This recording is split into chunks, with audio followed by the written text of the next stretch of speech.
আমার মতো আপনারাও কি বিরিয়ানি পছন্দ করেন? তো চলুন দেখে নেওয়া যাক একদম সহজভাবে বিরিয়ানি রান্নার রেসিপি। তো গরুর মাংস আমি আগের থেকেই ভালো করে মশলা দিয়ে ম্যারিনেট করে রেখে দিয়েছিলাম। এরপর বিরিয়ানি মশলা, আদা রসুন বাটা দিয়ে মাংসগুলো তুলে দিয়েছি। এরপর আলুগুলো ভেজে নিলাম।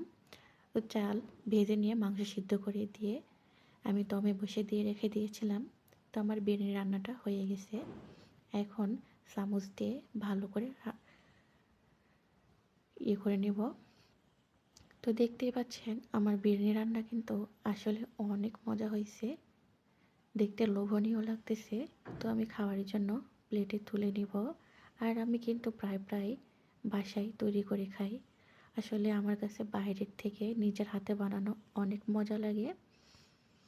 তো আলুগুলো একদম নরম তুলতুলে হয়ে গেছে, আর নতুন আলু এমনিতেই অনেক ভালো লাগবে। আসলে অনেক গরম ছিল, যার কারণে হাত দেওয়া যাচ্ছে না। অনেক মজা হয়েছে। তো আমার ভিডিওটা ভালো লাগলে লাইক, কমেন্ট, শেয়ার দিয়ে পাশে থাকবেন।